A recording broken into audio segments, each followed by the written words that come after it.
Hello friend, SP education में आपका हार्दिक स्वागत है। आज हम लोग बिजनेस कम्युनिकेशन के एमसीक्यू करेंगे। ठीक है, बिजनेस कम्युनिकेशन के एमसीक्यू, जो एमसीक्यू क्वेश्चन है उनको हम लोग जल्दी जल्दी से करेंगे कि जिससे कि हम लोगों की एग्ज़ाम की तैयारी अच्छी तरीके से हो जाए। तो आज हम लोग 50 क्वेश्चन करेंगे, लगभग 50 क्वेश्चन करेंगे। तो पहला क्वेश्चन लिखा हुआ है कि संप्रेषण होता है।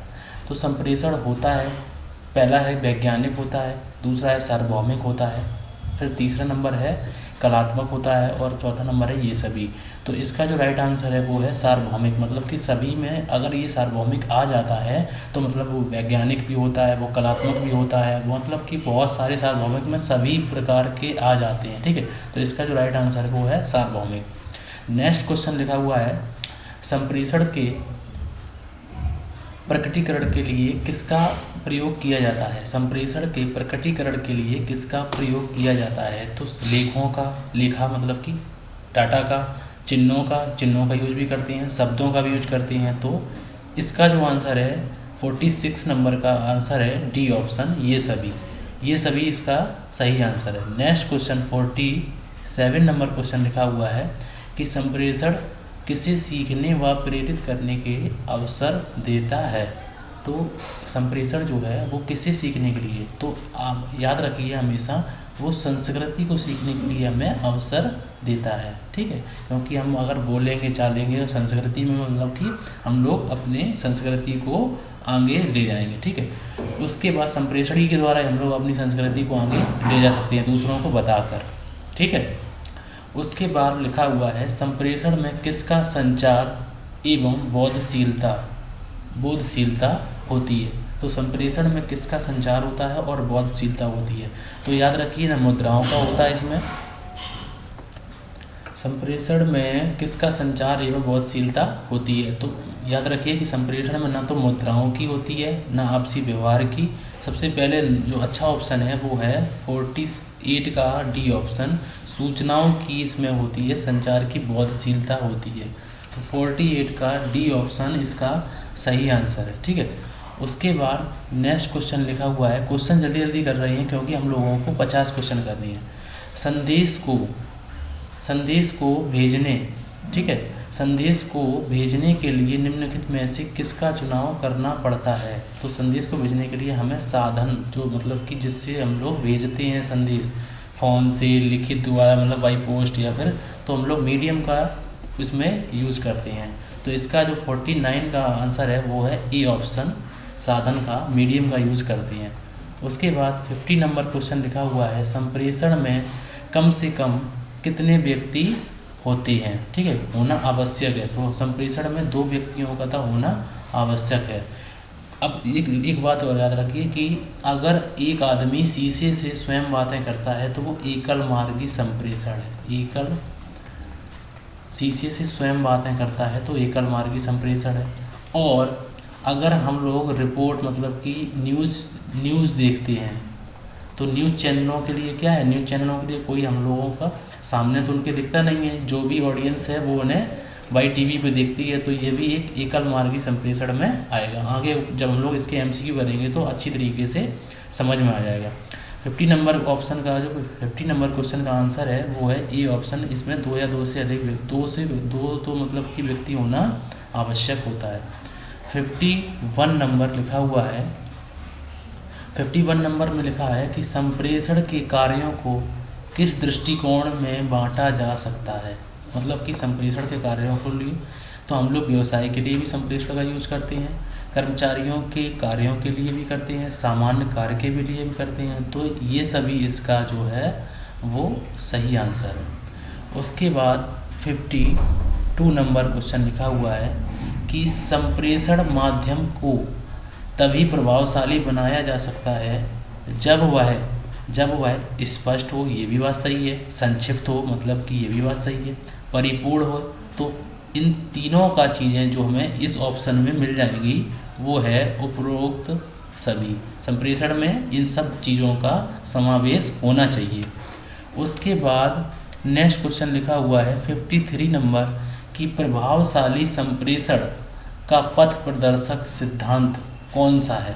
तो पथ प्रदर्शक सिद्धांत कौन सा है, ये बताइए आप लोग। तो इसके पहला ऑप्शन है उद्देश्यपरक होना चाहिए, माध्यम की उपयुक्तता होना चाहिए, ये दोनों बातें सही हैं। और इसका जो सी और डी ऑप्शन उसके हम लोग देखेंगे कि सी और डी में क्या लिखा हुआ है। ये सी और डी में लिखा है कि संक्षिप्तता होनी चाहिए, ठीक है, संक्षिप्तता और शुद्धता होनी चाहिए। तो जो इन तीनों की बातों का समावेश इस क्वेश्चन में है, तो 53 का भी डी ऑप्शन राइट आंसर है, उपरोक्त सभी। आप लोग ये मत सोचिए कि सब एमसीक्यू उपरोक्त सभी वाले हैं, मतलब कि कॉन्सेप्ट को क्लियर कर दीजिए कि मतलब कि क्या चीज़ में क्या क्या होना चाहिए। तो ये तीन तो बातें हो गई थी, होनी चाहिए। उसके बाद 54 नंबर लिखा हुआ है। 54 नंबर में लिखा हुआ है कि प्रभावी संचार संप्रेषण से भिन्न होता है। जो प्रभावी संचार संप्रेषण से भिन्न होता है, तो ये जो है इसका जो आंसर है वो है साधारण संप्रेषण, ठीक है। साधारण संप्रेषण में प्रभावी संचार जो है वो भिन्न होता है। 54 का ए ऑप्शन सही है। उसके बाद 55 नंबर है। 55 नंबर जो है थोड़ा सा कट रहा है, अब ठीक है। 55 नंबर में लिखा हुआ है कि प्रभावी संचार को सुनिश्चित करने के लिए व्यक्ति को संदेश के बारे में निम्नलिखित में से किस बात को सुनिश्चित कर लेना चाहिए। तो व्यक्ति जो है उसको किस बात से, मतलब कि वो संप्रेषण में जो संचार भेज रहा है उसमें उसे क्या है, सभी तरह से वह परिपूर्ण हो, ये भी ऑप्शन सही है।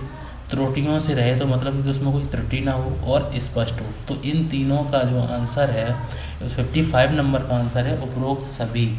मतलब कि वो जो संदेश है जो भेज रही हैं वो इन तीनों से लैस होना चाहिए, मतलब कि सभी तरह से परिपूर्ण होना चाहिए, त्रुटियों से रहित होना चाहिए, स्पष्ट होना चाहिए, और जो इन तीनों का समावेश उपरोक्त सभी में है।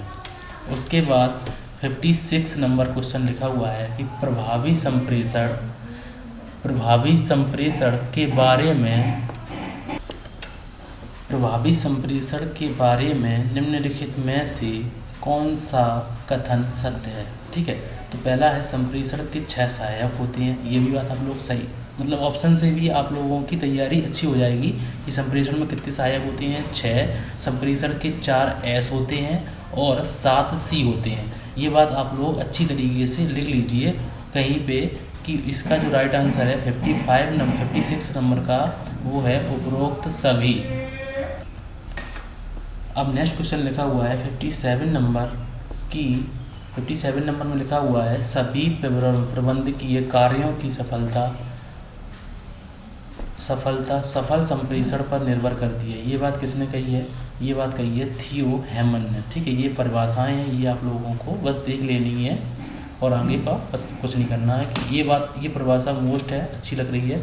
भ्रम संचार का सबसे बड़ा शत्रु है, तो भ्रम संचार का सबसे बड़ा शत्रु है, ये बात कही थी हमारे W.H. वाइट ने, ठीक है, W.H. वाइट ने। उसके बाद 59 नंबर में लिखा हुआ है कि संचार की कितनी विधियां होती हैं।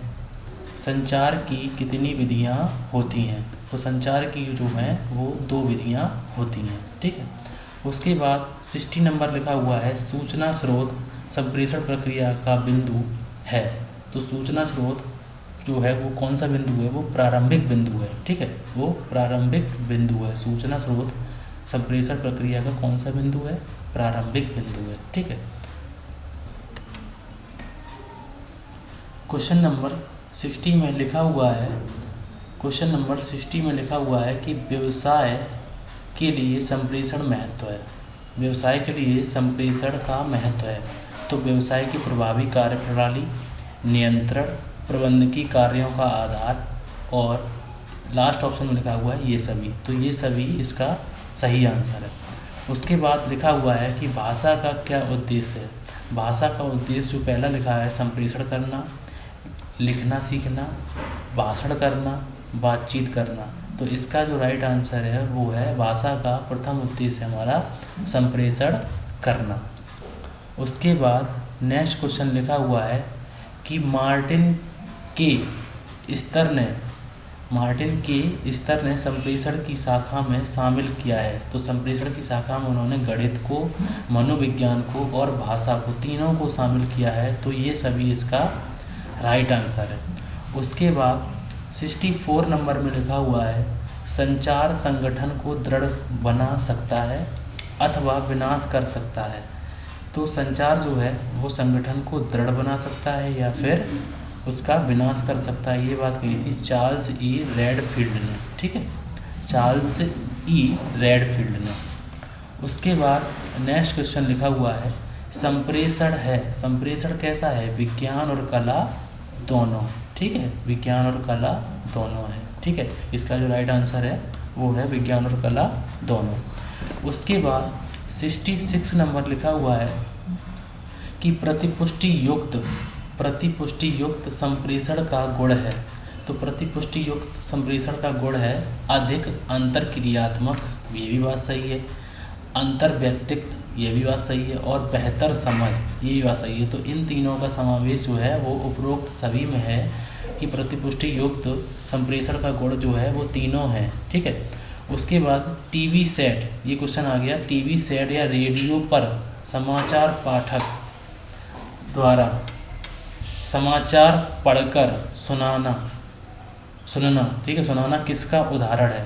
ठीक है, तो इस चीज किसका उदाहरण है, ये जो है वो है एकल मार्गीय संप्रेषण का उदाहरण है। ठीक है, क्योंकि इसमें दूसरा कोई नहीं होता, सिर्फ सामने न्यूज पढ़ी जाती है, कोई फीडबैक नहीं, कोई कुछ नहीं। ठीक है, तो ये जो है एकल मार्गी संप्रेषण है। 67 नंबर का ए ऑप्शन सही आंसर है। उसके बाद नेक्स्ट क्वेश्चन लिखा हुआ है 68 नंबर लिखा हुआ है कि किथ डेविस ने संप्रेषण प्रक्रिया की कितनी अवस्थाएं बताई हैं। तो संप्रेषण प्रक्रिया की किथ डेविस ने 6 अवस्थाएं बताई हैं। ठीक है, अगर आप लोग चाहते हैं कि मैं इनका डिस्क्रिप्टिव पेपर भी लेके आऊँ तो प्लीज़ कमेंट कीजिए, मैं आप लोगों के लिए डिस्क्रिप्टिव पेपर भी लेके आ जाऊँगा कि जिससे आप लोगों को याद हो जाएगा कि जो प्रक्रिया हैं, संप्रेषण की प्रक्रिया है वो 6 कौन कौन सी हैं। ये भी क्वेश्चन पूछ सकता है आप लोगों से।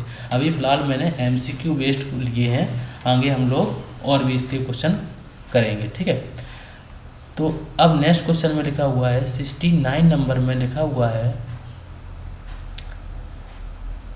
69 नंबर में जो है, एक सेकेंड, 69 नंबर में लिखा हुआ है कि संदेशदाता जो कुछ बताना चाहता है उसे क्या कहते हैं। तो संदेशदाता जो कुछ बताना चाहता है उसे क्या कहते हैं, उसे क्या कहते हैं। तो पहला नंबर लिखा है स्रोत, ये तो बिल्कुल ऑप्शन में 69 नंबर का ये तो बिल्कुल नहीं हो सकता कि ये स्रोत मतलब कि, तो ये सोर्स हो गया। उसके बाद संदेशदाता जो कुछ बताना चाहता है उसे क्या कहते हैं, उसे हम लोग कहते हैं संदेश। ठीक है, या आप लोग विचार पे मत जाइए, विचार नहीं, उसे बोलते हैं संदेश। ठीक है, उसके बाद 70 नंबर पे लिखा हुआ है संप्रेषण किसी संगठन का जीवन रक्त होता है। ये मैंने आपको डिस्क्रिप्टिव पेपर में करवाई हुई है ये परिभाषा। संप्रेषण प्रक्रिया के बिना कोई व्यवसायिक क्रिया नहीं हो सकती। ये बात कही थी किसने, ये पूछा है हम लोगों से, तो ये बात कही थी हमारे किथ डेविस महोदय ने। ठीक है, उसके बाद लिखा हुआ है नेक्स्ट क्वेश्चन में, क्वेश्चन नंबर 17 में लिखा हुआ है कि निम्नलिखित में से कौन संचार विधि है। निम्नलिखित में से कौन संचार विधि है। तो संचार की कौन सी विधि है, ऐसे भी क्वेश्चन को पढ़ सकते हैं। उपरिगम, अधोगम, अधोगामी। ठीक है, उपरिगामी, अधोगामी, क्षैतिज या फिर ये सभी। तो 71 नंबर का जो आंसर है वो है ए ऑप्शन, ये सभी। ठीक है, उसके बाद 72 नंबर पे लिखा हुआ है संदेशवाद्यता का कौन सा संदेशवाद्यता का कार्य कौन करता है। तो संदेशवाद्यता का कार्य जो है वो कौन करता है। तो संदेशवाद्यता का कार्य संदेश प्रेषक करता है। ठीक है, संदेश जो भेज रहा है वो संदेश बाध्यता का कार्य करता है और संदेश जो प्राप्त करता है वो नहीं करता। ठीक है, उसके बाद 73 नंबर पे लिखा हुआ है कि 73 नंबर पे लिखा हुआ है, एक सेकेंड, हुआ है कि प्रतिपुष्टि कौन देता है। प्रतिपुष्टि कौन देता है। सो संदेशदाता जो संदेश को प्राप्त करता है वही दे सकता है। संदेश ग्रहीता, इसे संदेश ग्रहीता भी बोलते हैं। संदेश का माध्यम, तो मतलब 73 का जो राइट आंसर है वो है डी ऑप्शन, ठीक है, उपरोक्त सभी, ठीक है। 73 का जो राइट आंसर है वो है उपरोक्त सभी। उसके बाद 74 नंबर लिखा हुआ है, 74 नंबर में लिखा हुआ है कि सूचना एवं ज्ञान शक्ति को एक व्यक्ति से दूसरे व्यक्ति को भेजने की प्रक्रिया को संप्रेषण कहते हैं। ये बात किसने कही थी? तो ये बात कही थी हमारे डेविस महोदय ने। ये भी परिभाषा मैंने आपकी करवाई हुई है क्लास नंबर 1 में, डिस्क्रिप्शन बॉक्स में क्लास नंबर 1 का लिंक दे दूंगा। आज के युग में संप्रेषण की महत्ता है, तो संप्रेषण की महत्ता किसके युग में है? व्यापार में, उद्योग में, सरकारी व्यवस्था में, या फिर सभी जगह पे? तो सभी जगह पे हमें इसका राइट आंसर लगाना है 75 नंबर का डी ऑप्शन, सभी जगह। अब उपरोक्त सभी आप लोग सोच रहे हो उपरोक्त सभी क्यों नहीं है, तो उपरोक्त सभी का ही सभी जगह होता है, ठीक है। उसके बाद संप्रेषण के महत्व के लिए कौन सा घटक उत्तरदायी है? संप्रेषण के महत्व के लिए कौन सा घटक उत्तरदायी है? संगठनों का बृहत्तर रूप, ये भी बात सही है, क्योंकि जब से संगठन बड़े बड़े रूप हो गए हैं तब से संप्रेषण प्रक्रिया का महत्व बढ़ गया है।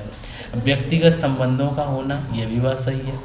व्यवस्था में परिवर्तन, तो इसका जो राइट आंसर है वो है 76 नंबर का, ये है डी ऑप्शन, डी ऑप्शन सही आंसर है।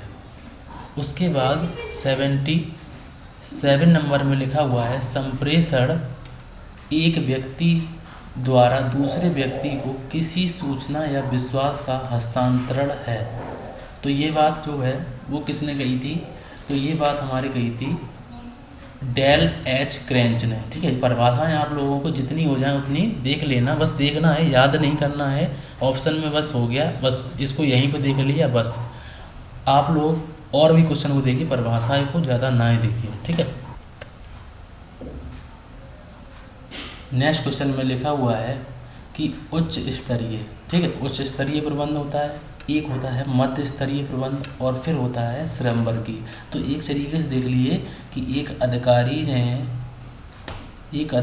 ने अपने लोअर से संप्रेषण किया, ठीक है, मध्यम मतलब कि मध्य स्तरीय, फिर उसके बाद मध्य स्तरीय ने श्रमिक से। तो ये जो संप्रेषण है वो कौन सा संप्रेषण बोला जाएगा? तो इसे बोलते हैं नीचे की ओर संप्रेषण, ठीक है, इसे बोलते हैं नीचे की ओर संप्रेषण, क्योंकि अधिकारी ने अपने मध्य अधिकारी को दिया सूचना या फिर कोई बात, उसके बाद मध्य अधिकारी ने अपने श्रमिक वर्ग से, ठीक है। तो ये जो है नीचे की ओर संप्रेषण बोला जाएगा। 78 नंबर का ए ऑप्शन सही है। उसके बाद नेक्स्ट क्वेश्चन में लिखा हुआ है कि 79 नंबर में लिखा हुआ है कि सेवा वर्गीय प्रबंध, ठीक है, ये भी प्रबंधक है। उसके बाद उत्पादन प्रबंधक है, उसके बाद वित्त प्रबंधक है, उसके बाद विपणन प्रबंधक है। तो मतलब कि कोई ऊपर नीचे नहीं है, सभी लोग आपस में बराबर हैं, बस प्रोसेस अलग अलग हैं, विभाग अलग अलग हैं, एक से दूसरे, दूसरे से तीसरे, दूसरे से चौथे में। तो ये जो कहीं ऊपर नहीं हुआ, कहीं भी नीचे नहीं हुआ, तो इसे बोलते हैं हम लोग क्षैतिज संप्रेषण, ठीक है। इसे क्या बोलते हैं हम लोग? क्षैतिज संप्रेषण, क्योंकि सभी लोग प्रबंधक हैं। कोई ऐसा तो नहीं है कि कोई प्रबंधक ने कोई अपने लोअर से बात की, लोअर ने अपने लोअर से बात की, तो ये नहीं है, ठीक है।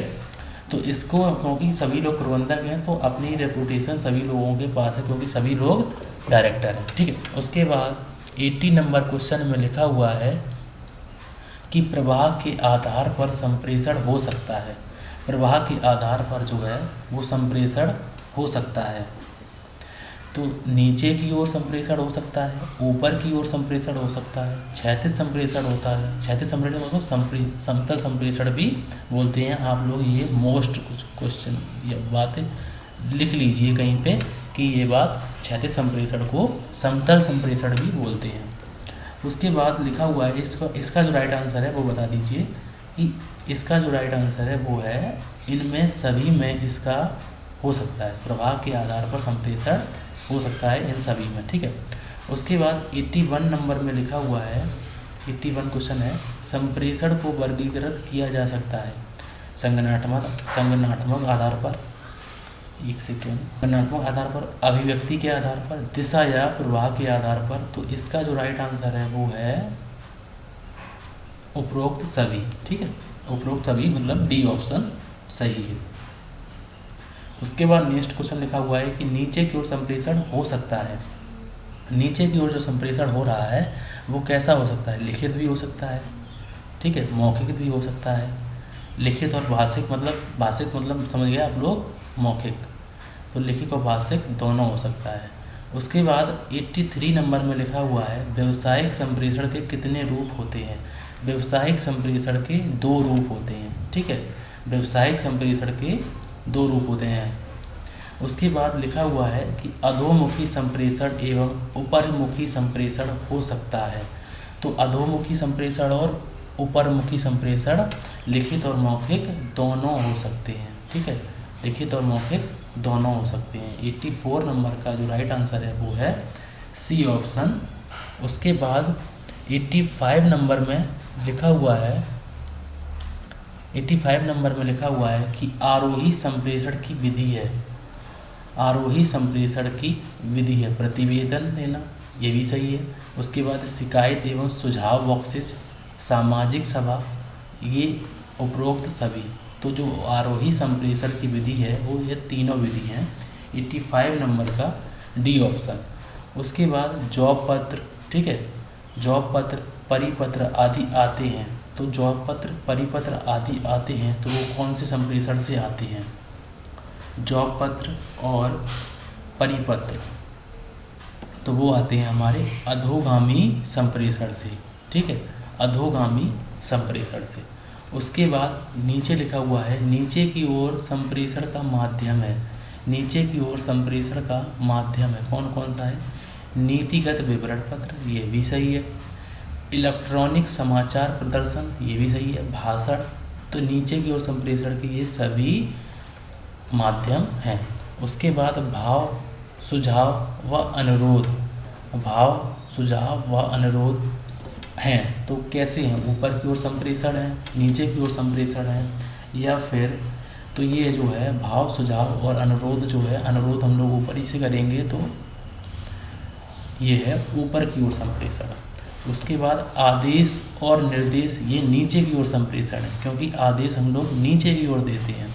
तो ये जो है संप्रेषण वो है नीचे की ओर संप्रेषण, ठीक है। मैंने आप लोगों को इस तरीके से बता दिए हैं कि आप लोगों को अच्छी तरीके से याद हो जाएंगे कि नीचे की ओर संप्रेषण कैसे बोलते हैं, ऊपर की ओर संप्रेषण कैसे बोलते हैं, क्षैतिज संप्रेषण कौन सा होता है, ठीक है, औपचारिक संप्रेषण कौन सा होता है, ये भी बात आप लोगों को याद रखनी है। औपचारिक, अनौपचारिक, अंगूरी लता संप्रेषण होता है। तो ये सब बातें आप लोगों को मतलब कि एग्ज़ाम से पहले कर लेनी है। उसके बाद 90 नंबर क्वेश्चन में लिखा हुआ है कि व्यावसायिक संप्रेषण को कितने भागों में बांट सकते हैं, बांटा गया है। तो मतलब व्यवसायिक संप्रेषण को 3 भागों में बांटा गया है, ठीक है, 3 भागों में बांटा गया है। प्रकार उसके 2 है, ठीक है, व्यावसायिक संप्रेषण के प्रकार कितने हैं? 2, लेकिन इन प्रकारों को कितने भागों में बांटा गया है? 3 प्रकारों में, ठीक है। उसके बाद 91 नंबर में लिखा हुआ है एक संगठित व्यवसायिक उपक्रम में संवाहन कौन से मतलब कि संवाहन हेतु कौन उत्तरदायी है? संवाहन हेतु प्रत्येक व्यक्ति उत्तरदायी होता है। तो संगठित उपक्रम का प्रत्येक व्यक्ति उत्तरदायी होता है। तो इसका जो राइट आंसर है वो है सी ऑप्शन। उसके बाद 92 नंबर और ये हम लोगों का लास्ट क्वेश्चन है कि संप्रेषण लंबवत, क्षैतिज, समपार्श्विक हो सकता है। तो संप्रेषण जो है वो लंबवत भी हो सकता है, क्षैतिज भी हो सकता है, समपार्श्विक भी हो सकता है, कभी कभी यह विकर्णयात्मक भी होता है, ठीक है। तो मैं आप लोगों को अगले वीडियो में संप्रेषण के सभी प्रकार, क्षैतिज संप्रेषण, ठीक है, क्षैतिज संप्रेषण, औपचारिक संप्रेषण, पार्श्विक संप्रेषण, समपार्श्विक संप्रेषण, विकर्णात्मक संप्रेषण, ये सभी के प्रकार अगले वीडियो में मैं कर दूंगा। प्लीज़ आप लोग चैनल को सब्सक्राइब कर लीजिए जिससे कि आप लोगों को मैं कोई वीडियो डालूँ तो आप लोगों को नोटिफिकेशन मिलती रहे। Thank you for watching.